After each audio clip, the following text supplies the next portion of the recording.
Afternoon, everybody. A couple of things right off the top here. I left my glasses here yesterday, so I now have two pair. I was wondering where they were. I had to go to the car to get these. And I just have to decide which one I want to use. Thank you. Today, the U.S. Department of the Treasury imposed targeted sanctions on a senior police official in the Democratic Republic of the Congo for his role in police violence targeted against DRC civilians, including peaceful protesters. This action against Celestine Kanyama, the commander of the Congolese National Police Force, or PNC, will freeze his assets subject to U.S. jurisdiction and generally prevent U.S. persons from engaging in transactions with him. We're deeply concerned about the ongoing political crisis in the DRC. The violence that gave rise to Kanyama's designation is unacceptable and undermines the country's stability and democratic institutions. We urge all Congolese stakeholders to refrain from violence and to commit to an inclusive, credible dialogue aimed at advancing national elections in line with the DRC Constitution. Quick note on Undersecretary Shannon's travel to Caracas. He wraps up his visit there today. As you know, as I said, he went at the request of the Secretary and at the invitation of the government of Venezuela. He did meet with President Maduro. He met with Foreign Minister Rodriguez, as well as civil society representatives and opposition leaders to discuss the challenges in Venezuela and to help foster an environment that would permit a meaningful dialogue among Venezuelans from across the political spectrum. Undersecretary Shannon and President Maduro also discussed the potential for a more constructive bilateral relationship, and I don't have additional readout details on his meetings. However, he will come back to town tonight, and we are looking at ways to try to make him available to some of you guys tomorrow when he gets back into town. So I think we can have a more comprehensive discussion with him once he gets back home. And then just a travel note, I think you may have seen this, but just to restate that the Secretary will participate in the 2016 Aspen Ideas Festival on the 28th of June in Aspen. At the festival, he'll participate in a conversation with Aspen Institute President and CEO Walter Isaacson, which will cover a wide range of global issues. He will then accompany President Obama on the 29th of June to Ottawa to meet with Prime Minister Trudeau of Canada and President Peña Nieto of Mexico for the North American Leaders Summit. The leaders there will discuss their vision for a more integrated North America that provides a prosperous and secure future for the citizens of all three countries and promotes North American leadership on global and regional challenges. I think you can also expect that they'll discuss concrete initiatives to promote peace, security, and development, protect our climate and environment, enhance our competitiveness in the global economy, and expand opportunities for our citizens. Following that trilateral meeting, the Secretary will also join the President for his bilateral meetings and engagements with the Government of Canada. And as you know, we already talked yesterday that the trip will be preceded by a short visit to Rome over the weekend and into Monday, where the Secretary will meet with Prime Minister Netanyahu. He's also expected to meet with the Italian Foreign Minister Gentiloni and the EU High Representative Federica Mogherini. So he's got a full agenda for those couple of days as well. Just logistically, you really don't have anything else on Tom Shannon's meetings? And I don't have a deeper readout today. How about just a tenor or an atmospherics? I mean, did he emerge hopeful that a new relationship is possible? The Undersecretary felt that he had good discussions, constructive discussions. I think he feels positive about the engagements that he had down there. But obviously, as I alluded to in the opening, there's more work to be done in our bilateral relationship. And I'll let him describe it when he gets back home. But I think he would tell you that he's optimistic that we can continue to work on that relationship. But look, I mean, nobody's underestimating the scope of the challenges that remain down there. The food shortages, the public unrest, the political challenges, the economic troubles. I mean, there's a lot on Venezuela's plate, and so there's plenty of work to do. Okay, and then secondly, unless anyone else has anything on Venezuela, logistically, on the Rome trip and the meeting with Prime Minister Netanyahu. It's my understanding that they spoke yesterday. They did. There was a short conversation yesterday. I don't have a full readout of it, but obviously the conversation was predominantly about the logistics of the meeting and the topics to be discussed. And do you have any reason to believe that this meeting will produce something in the way of I don't want to say agreement, but a consensus on how to go forward, particularly as it relates to the quartet's report and the recommendations that are expected to be in there? I think clearly the Secretary expects to talk about the upcoming quartet report and about the situation in general on the ground there. I don't want to get ahead of outcomes of the meeting, a meeting that hasn't happened yet. The Secretary is looking forward to having this face-to-face discussion with the Prime Minister, to also hearing his views about the situation and his views about ways forward. And I think both leaders are looking forward to learning from one another and to hearing their each other's views on this. I just wouldn't point to specific outcomes at this stage. Is it still the case that you guys have not made up your minds yet on the utility or wisdom of the French initiative? I think it's safe to say that we're still considering the French initiative. Can I quickly follow up? Sure. Now, is the Secretary, is he likely to meet with any Palestinian, with the Palestinian side? Not during this trip. I understand, not on this trip, but as a result of this trip? I don't know, Saeed, and I wouldn't get ahead, again, of outcomes of this particular meeting. I can't rule it out that in the wake of these meetings that he might want to have follow-on discussions on the Palestinian side, but I can't confirm that right now. Now, that said, all that aside, as you well know, he routinely meets and discusses these issues with President Abbas, and I fully expect, regardless of the outcome of the meeting this weekend, that those discussions, that conversation, that dialogue will continue. Abbas today spoke before the European Union in Brussels, and he said that they are open, or the Palestinian side is open, to land swaps and so on. Does that in any way impact the meeting between the Secretary of State and the Prime Minister of Israel? Again, I don't want to get into specific outcomes here for this meeting or even get ahead of agenda topics. I think you can expect that that we'll have a readout of the meeting when it's over, as we typically do. And I think we're going to leave the discussion to then to get into what exactly they'll talk about. I mean, I've seen these comments. I certainly, again, couldn't rule out that his comments would be referenced in the meeting, but I just don't know right now. And finally, on Matt's point on the quartet report, now the Israelis are saying, or they're conveying, that they are unhappy with the report. How can they impact the language in the report? And will the Secretary As I said, yeah, I mean, I asked you about this yesterday. yeah, no, and as I said yesterday, Yeah. the quartet took input from both sides and gave consideration to input from both sides. I'm not going to obviously get ahead of a report that hasn't been released yet. Is there room, an ample room for the Secretary of State to sort of impact the language, the final language of the report? The Secretary has had input throughout the whole process, and I can tell you that he's comfortable with the input that he's been able to provide to it. Sorry.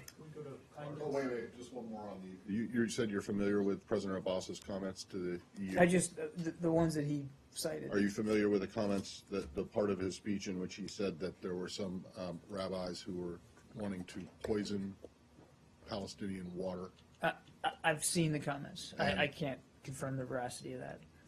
You can't. I'm not asking you to confirm it. I'm asking you what you think of it. Well, look, I mean, is this the kind of language that you guys want coming from your, someone who says that he's a partner for peace and wants to negotiate, and then he accuses the other side of trying to poison his people? we've been, without speaking to specific comments, as you know, I'm not want to do. We have been very clear. The Secretary's been clear about our concerns about inflammatory rhetoric and, Well, and This incitement. is before the EU Parliament. No, again, we want, here's how I'd put it, Matt. You don't think as we've it's, said you before, don't think it might be true, do you? Again, I have seen nothing to indicate the truth of that.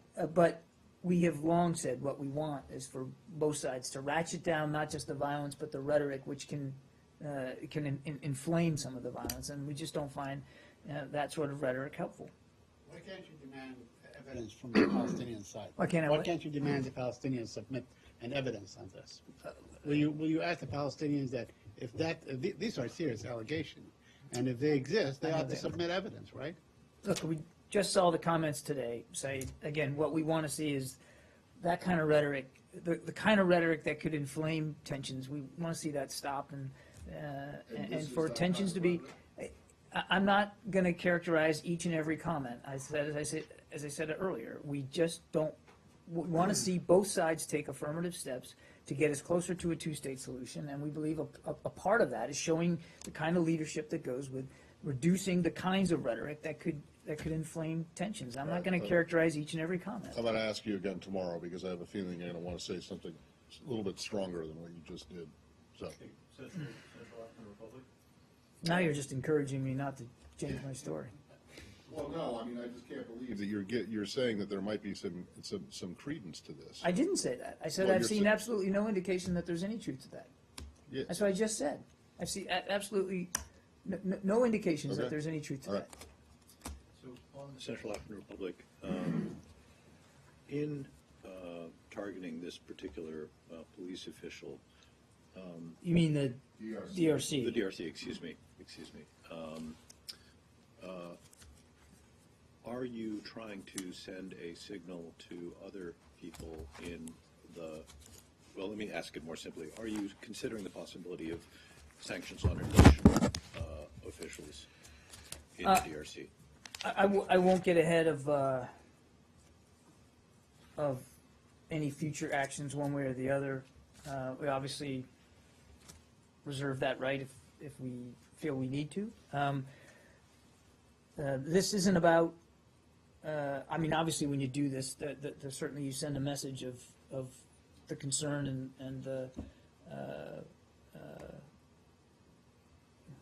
and the condemnation of the actions that led to it, clearly. I'm not suggesting that there isn't a message that goes along with this, but I don't want you to come away from this thinking that we did this just to send some sort of public message.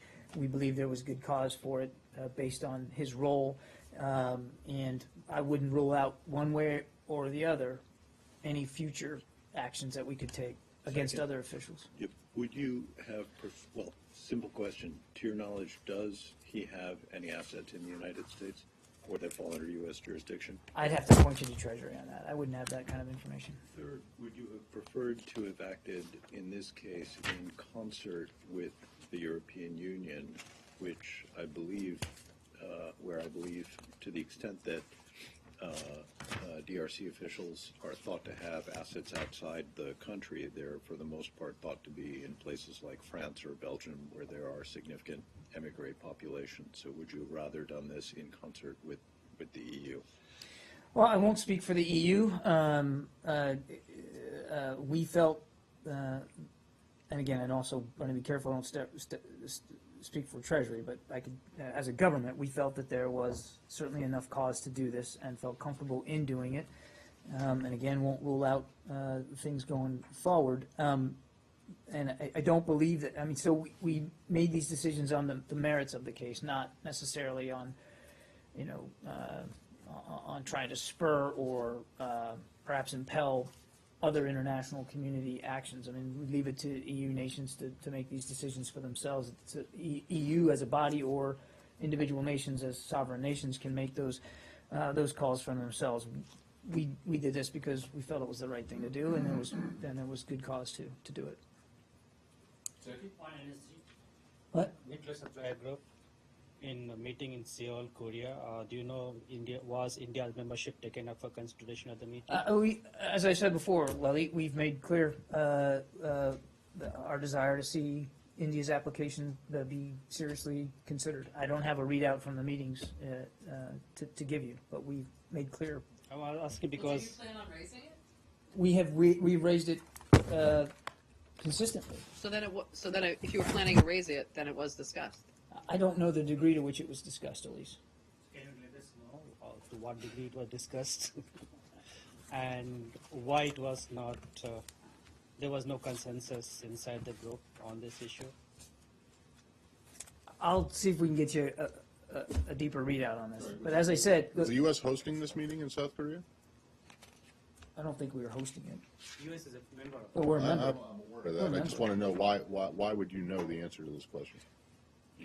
I don't know the answer Oh, to the okay. question. Clearly. And that's what I've been trying to say in as many words. I do I not know, but know you're the like- answer to the question. I will see if we can find out for you.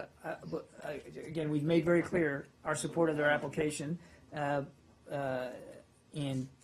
I have no reason to suspect that it wasn't discussed at this meeting. But what was discussed in the room and where they came down, I just don't know. And I'll see what we can do to find out for you. But I don't know how complete an answer I'm going to be able to give you. I have one on North Korea.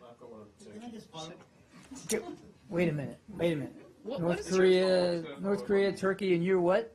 Why don't we stay in the region and then we'll go over here. Go ahead. Thank you very much. The region would be Korea. Okay, go No, I thought the region was India. Please go, You guys tell me where you want to go and then we'll. Boyle, please ask your question. Thank you, Eddie. According to the think tanks and also press reports, China is punishing India because of the ongoing U.S.-India relations, which China doesn't like the growing relations between the two largest or oldest democracies. Is that true? Or how can you bring China into this, that relations between the two countries has nothing to do with what China feels like, that maybe is threatening by these two relations? Well, I can't speak for the Chinese here. Again, we've made very clear how seriously we want India's application to be taken up inside the nuclear suppliers group. The Chinese can speak for themselves in terms of their views on that. But if you're asking me a broader question about, would we favor healthy bilateral relations between India and China, of course we would. We wouldn't stand in the way of that at all. But those are, to the degree there's tensions there over this or any other matter, it's really for those two nations to speak to. And also, India's Foreign Minister, Madam Sushma, was in China, and Prime Minister Narendra Modi met in Tashkent this Chinese president, and also both of them made clear that relations between India and U.S. has nothing to do with China is different, and also they asked for the support for energy, but still China was against it. I mean, where do we go from here? That's a big one. Now that all the children are grown. Look, I think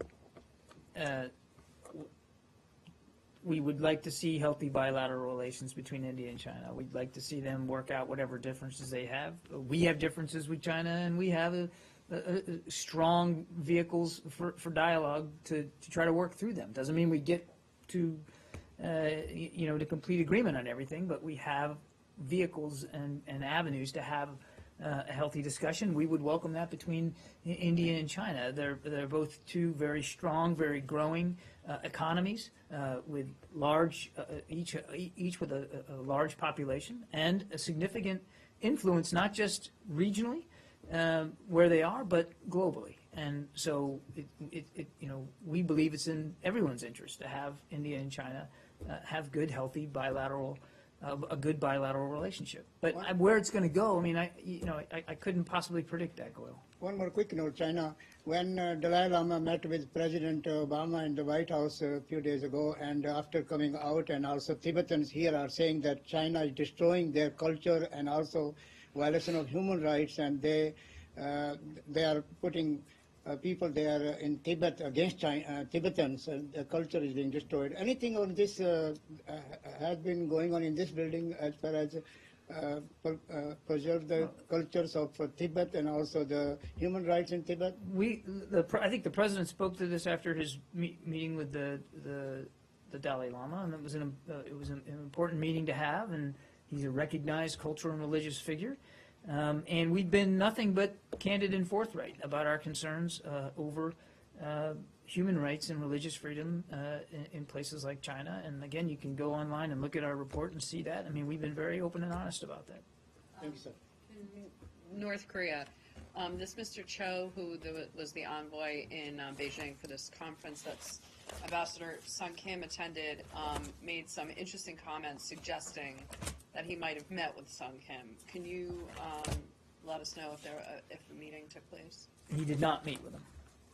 I can confirm that. And can you say why not? I mean, was there any consideration of such a meeting? No, And there was no consideration, there was no planning to have that meeting. There was no need for him to have an individual meeting with the North Korean representative at the talks. So there was no meeting. do you think that this would have been a good opportunity for, the U.S. to pass a message about the urgency of stopping its nuclear activities there? I mean, you talk about that you have channels to North Korea, and obviously the New York channel is one, but this is a kind of senior envoy, and seems like it might have been a good opportunity to pass some kind of message. No, I think we've made very clear our views of what the North is doing through many different ways. I think there's no doubt about what our message is to the North. So there was no need to have a private meeting to carry it. Well, when you say there was no meeting, does that mean there was no formal sit-down meeting? They were in the same room No, I'm not together, parsing presumably. words. There was no meeting. They were not They in a didn't meeting. exchange They were any not. private words. They didn't even say, hello, how are you, in a one-on-one way, even if it was in a group setting. There was no meeting, and as I understand it, there was no group meeting at which the two were equally present. Now, if they passed each other in an elevator or Well, that's in the what I- men's room, I just don't know. Well, I mean, that's the. But that wouldn't that's- constitute a meeting, actually.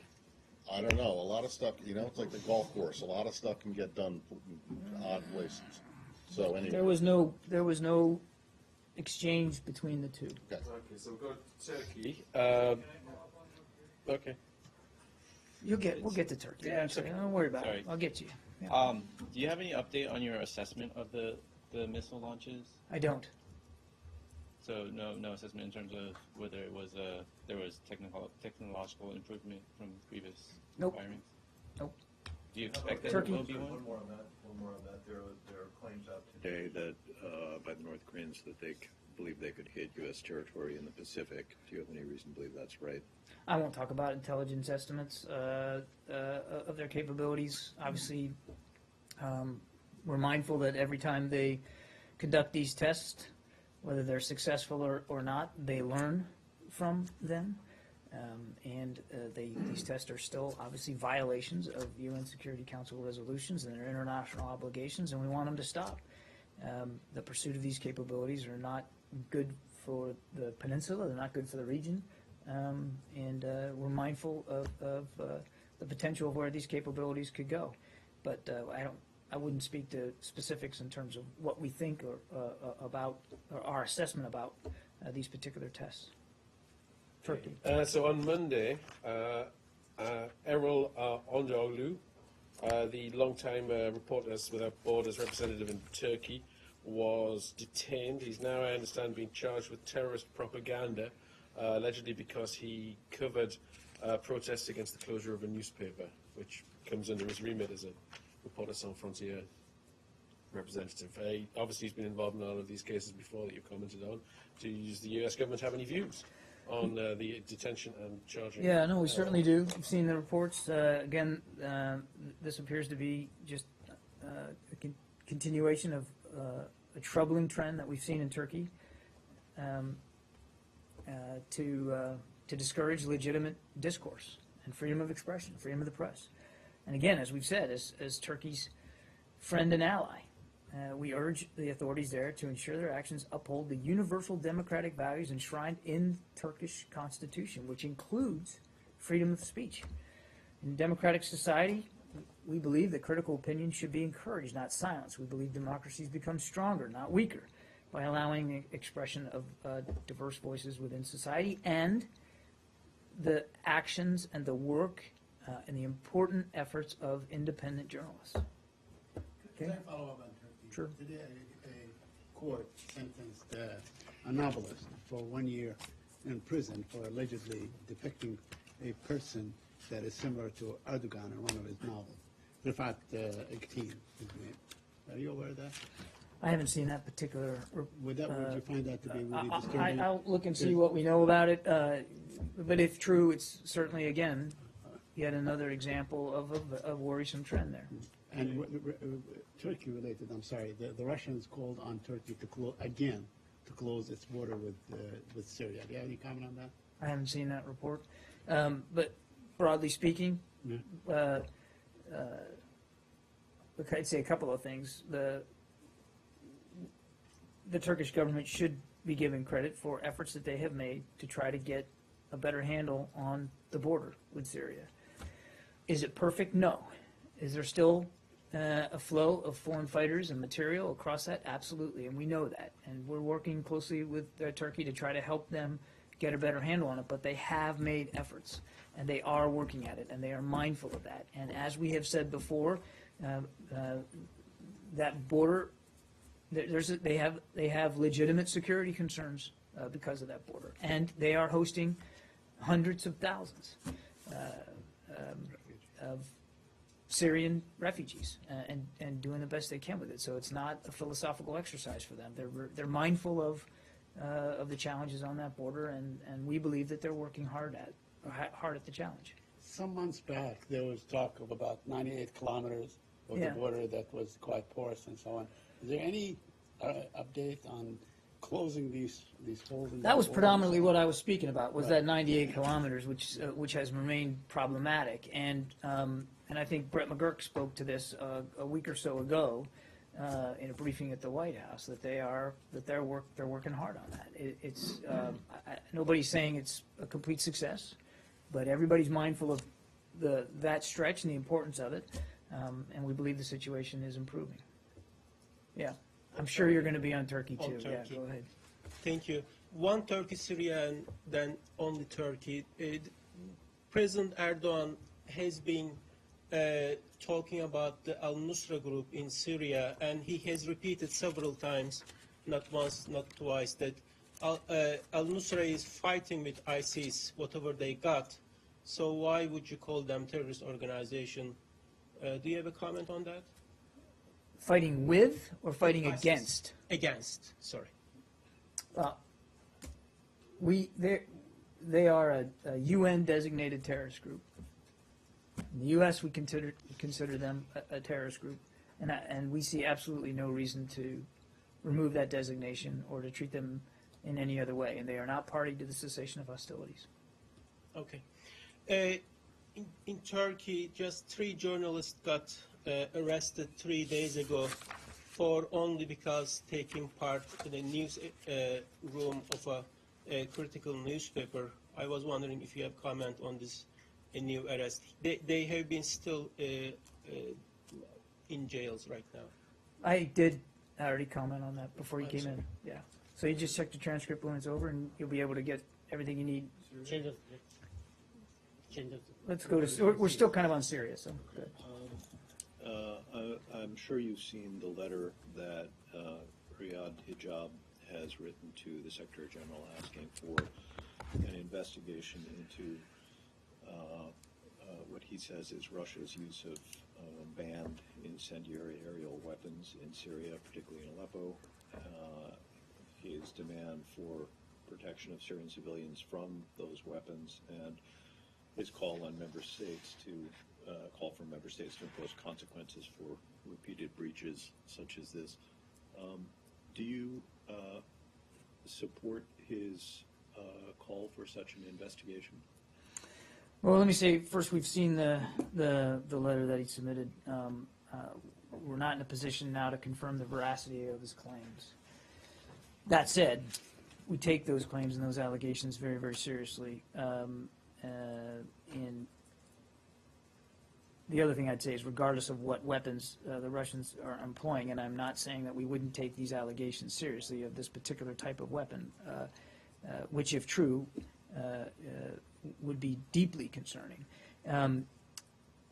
That said, and that's important for me to have said that, regardless of what weapons they're using. They shouldn't be striking groups that are committed to the counter-ISIL fight or to civilians, as we saw, as we've seen in the past, and certainly saw earlier in Al Tamf down in the south. The only other thing I'd say is, and we've said this before, but Russia and the Assad regime need to be more careful about distinguishing between terrorists, civilians, and parties to the cessation of hostilities. We all agree that ISIL, the Nusra Front, and other UN-designated terrorist groups pose a real threat to regional and international security and to Syria, but civilians cannot be targets or otherwise victims of the indiscriminate use of force. Okay? Can I follow up on the opposition groups that you guys support? Now, many of these groups seem to find their way either to Jabhat al-Nusra or to ISIS and so on.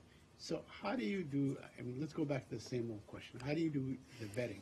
How do you go about supporting these groups? Lately, I mean, you know, this Jordan issue, the bombing in Jordan yesterday, apparently there were groups that even the Jordanian trained and so on. So somehow these groups they keep moving from one entity to another. So how could you be certain that those that you support will not end up with ISIS or with al-Nusra? The groups that are supported by the United States or other members in the coalition are groups that we or they have long-standing relations with or understandings of. I won't speak to DOD, and they've got a new program in place to provide additional training and equipment. How they manage that, I think they should speak to. But Saeed, and we've said this many times, we understand that membership in these groups can be somewhat porous, and we have seen in the past where some opposition groups, legitimate opposition groups, either by design or by accident, find themselves commingled with groups like al-Nusra, and that has created problems in terms of effective targeting against Nusra in places in and around Aleppo, for instance. And we have urged groups that we're in direct contact with, and we have urged our friends and partners, particularly in the Gulf states, who also have influence over some opposition groups, to make sure that they understand the risks of that kind of commingling. But they're not all, monolithic, chain of command organizations through which, complete absorption of information can be had. And you can't control each and every fighter. And what that individual may decide to do with his or her time and his or her efforts. So we recognize it's a challenge, which is why we continue to call for the Assad regime and for Russia to be as careful as possible in so distinguishing. Because almost all of these opposition are espouse very extremist Islamist ideology, even the Harsham, which you support. I mean, the difference is very little between them and Jabhat al-Nusra and others and so on. There are virtually no secular groups that you can support. So how do you say we want to support the Harsham, but we are not going to support the Nusra? We have, look, we've talked about this before.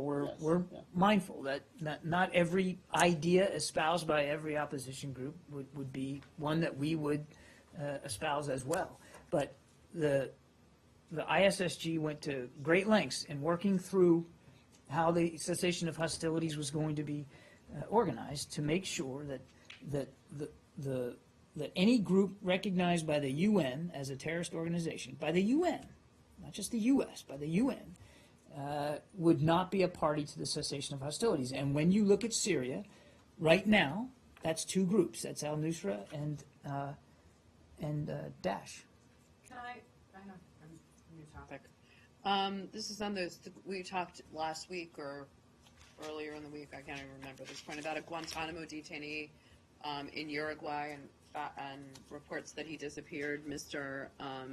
Jihad Ahmed Mustafa Diab, Yeah. Syrian national released to Uruguay. Yeah. There were some reports that he maybe went to Brazil or he just disappeared, but now there seems to be an assessment that he was trying to make his way to Syria. And I was wondering if you have any.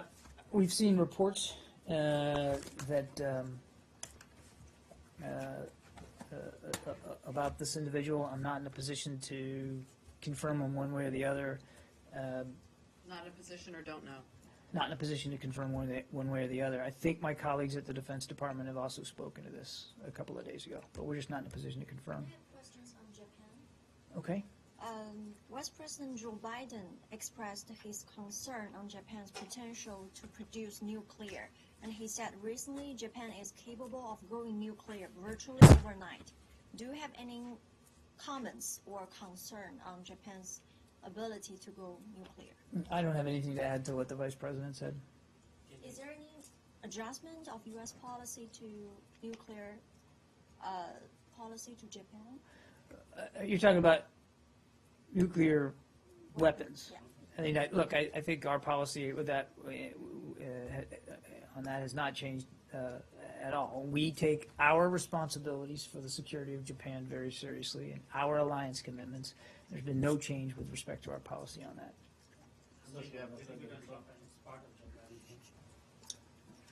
This week You're there going to was- ask a Japan question? Yes. Japan. I US can't wait for this one. Okay. So this week there was a trilateral meeting between India, US, and Japan in Japan. So there was previously a question asked about the readout of it. Do you have it now? I don't. I don't think I have that. Do you No. have it? Okay, just got a couple more. Yeah, go ahead. Do you have any updates on Assistant Secretary Nuland meeting in Moscow? I don't have any updates for her meetings in Moscow. As you know, she's there today. I think we may have more to say when that's over. But she did have good meetings in Kyiv, prominently centered around the Minsk agreement and our desire to continue to see it be fully implemented. I just don't have any more updates for her meetings in Moscow. Okay. To say on the killing of this popular singer Amjad Sabri in Karachi this week. I would say we express our sympathies with the people of Pakistan as they mourn the senseless murder of Qawwali singer Amjad Sabri. Such acts violate the fundamental freedoms of expression and religion and belief. The arts have long been a forum for new ideas for fighting against intolerance. And again, our thoughts and prayers go out to his family and to the people of Pakistan. One more on freedom of speech. The government of Kuwait has amended its electoral law to bar anyone who's convicted of insulting the emir from standing in national elections. Do you have a view on that? This is where? Sorry? Kuwait. I haven't seen that report, Arshad, so let me see if I can get you a better, more comprehensive answer. But obviously, our concerns about freedom of expression are universal. But I don't have anything on that particular one, so you have to let me get back to you on that. I've got three different topics we need to follow up on. We'll start with Boeing in Iran. Do you manage to come up with get the answers to my questions from yesterday?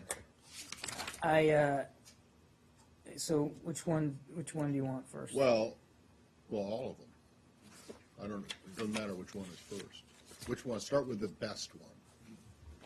Why don't you tell me what you think the best one was? I don't know what the best. No, it's the all answer, of yours. not All the of best yours were one. equally good, Matt. I can't possibly judge Well, I between mean, them. I want to know how it is that what did Iran Air do to get off the sanctions list? How did they address your concerns that they were being used by the IRGC to fly weapons and material and perhaps even people into Syria, Lebanon, which is what a couple of thoughts which is what there. they were sanctioned for back 5 years ago today, June 23rd, 2011. So a couple of thoughts there, and I think you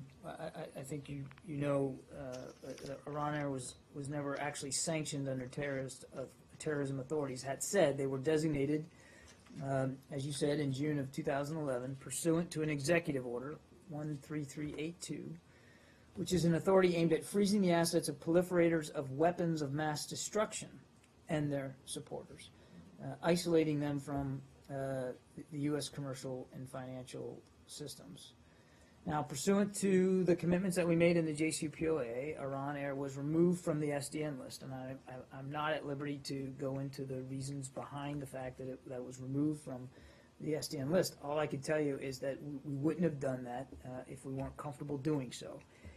That said, and this is important, I think I talked about this yesterday, the government still retains the full right to use all our existing authorities, including under that same EO, to pursue actions against any Iranian entity for support of terrorism or for, as it was designed, proliferation of weapons of mass destruction. Should we determine that licensed aircraft, goods, or services are being used for purposes other than exclusively civil aviation end use, or they've been resold or retransferred to persons on the SDN list, we would view this as grounds to cease performing our commitments under that aviation section in whole or in part.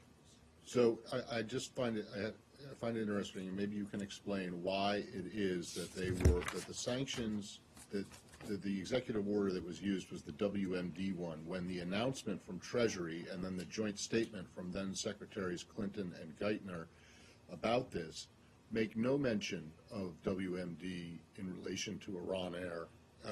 And makes mention of terrorism. And in fact, it talks about rockets that they've moved, which rockets, I suppose, could be part of WMD, but it doesn't use that language at all. And so it just kind of surprising when the headline of it is Treasury targets commercial infrastructure of IRGC, exposes continued IRGC support for terrorism, that well, certainly there can be a nexus between the use of weapons of mass destruction and terrorism. All I can tell you is I can't rewrite the history. All I can tell you is the EO that designated Iran Air was 13382, which was specifically for proliferation of weapons of mass destruction. And you can't say whether, I mean, is there anything to suggest that these concerns are no longer concerns?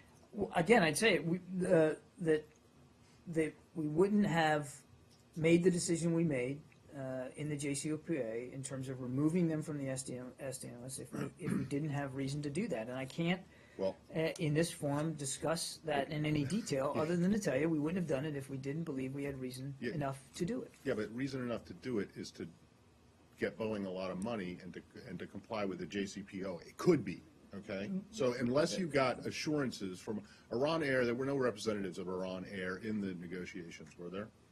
Not that I'm aware of. Okay. It is a state-owned company, so perhaps the government was negotiating on their behalf. I just simply want to know, was there a pledge from the Iranians that Iran Air would no longer be used for these kinds of activities? And if there wasn't, how is it that you're allowing a U.S. company to sell them planes? I'm not at liberty to discuss the deliberations that led to them being removed from the SDN list. We wouldn't have done that if we didn't believe we had reason enough to do it. Number one. Number two, this isn't about, and never was about, helping Boeing conclude this deal when there's no way we could have predicted Boeing's decisions back when we signed and approved the JCPOA. And number three, there's a company out there that stands to make $25 billion that would say no? I didn't. What I'm saying is, your implication that we had that in mind back when we did the JCPOA. The implication this is particular drawn, deal. That implication is drawn by the fact that you cannot say, you're refusing to say, or you are not allowed to say what it is that the Iranians did to convince you that Iran Air was no longer engaged in these kinds of activities.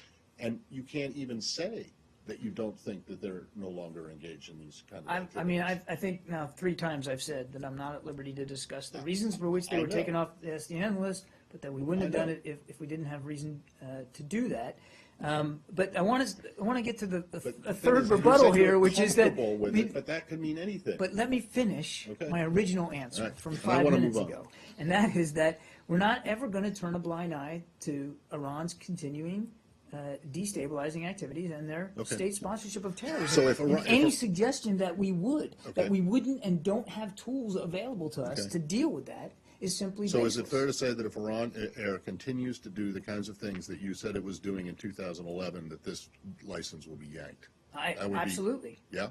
Okay. If we have any reason, as I said in my earlier I answer, hope there are executives at Boeing out there listening to this. Thank you. Second one, Honduras. that's only one? That was just one year. Okay. I got Honduras and Bahrain to go. Okay. So yesterday on Honduras, there was quite an exchange in here about these allegations that, or about the fact that you said that there were no credible allegations that, overnight it turns out that these haven't come in, but there have been hundreds and hundreds of allegations like this. Are you saying that none of them are credible? That you've looked into all of them and that none of the allegations that the police, even U.S. trained police or security forces have been involved in extrajudicial killings, none of them are credible at all? What I would tell you is we take all allegations of human rights very seriously. We've been in touch with the government of Honduras on this particular one and others in the past. When we receive credible information about human rights violations by members of security forces, we take immediate action. And we have done this in the past, not just in Honduras, but around the world. And we also, when we receive those credible allegations, we encourage the relevant foreign government, we've done that here as well, to thoroughly investigate and to take action on those cases. Additionally, we regularly report those allegations publicly in our human rights report. You can go online and you can see that, and we detail these incidents. Just as an example, over the last 300 calendar days, the State Department has vetted more than 58,000 cases from countries in the Western Hemisphere to ensure that U.S. assistance does not go to anyone for whom there is credible evidence of a gross human rights violation. So again, it's not as if we're doing this passively. We constantly, as I said yesterday, we constantly monitor our bilateral military relationships. And when these allegations come up, we take each and every one of them seriously. If you're asking me, do we go out like sleuths and deliberately look for them, we rely on the foreign governments to monitor our own security forces. But when something comes up, regardless of the source, and it can be a media source, we take it seriously. Okay, so, but you're still, first of all, do you know 58,000 in the whole Western Hemisphere? Can you break that down for Honduras? I can't right now. I'll have to do that. And then, I'll see if we can get WHA to do that for But does that mean that you've looked into all the allegations that you've received, that various NGOs and whoever, human rights groups have submitted to you, and found that none of them are credible? Or have you found that some of them are credible? Look, I have to get you the case file on Honduras. I don't have every single case. But I can tell you, and I can tell you this from my prior experience as a military officer, that when there are, when allegations are proven to be credible and true, the aid and assistance by law has to and does stop for that unit. I got it. It doesn't always apply to the entire Army or the entire Navy, but it'll apply to the unit that is responsible for them. And we have absolutely no compunction about doing that. So is there still aid and assistance going on and training with the Honduran military? Yes. And there wouldn't be that if we had a reason to believe that there was a violation. Even, that's not my question. It's whether or not any of the allegations that you've received so far having to do with Honduras are credible or not. Or I do not have the entire case file of every allegation Out of the received. 58,000 vettings that you say have been done in the Western Hemisphere, how many have resulted in termination of or suspension of aid? Any? I don't know. And is it possible to find that out? We can see if we can find out. All right, last thing on Bahrain. I'm just wondering if there's been any response. You said yesterday that the Secretary had spoken to the Foreign Minister about the report that was sent to the Hill, and I'm just wondering if there's been any response or you've seen any kind of action you said yesterday that the Secretary had spoken to the Foreign Minister about the report that was sent to the Hill, and I'm just wondering if there's been any response or you've seen any kind of action to remediate, to alleviate the problems that you say continue to exist. Since yesterday, no, I can't point to. Well, I mean, can you say if the foreign minister said, yeah, okay, and- we'll and take it- this on board? So a and- couple of things. The conversation wasn't just about the report. As a matter of fact, I think, by and large, the secretary spoke in general about our concerns and recent actions they've taken.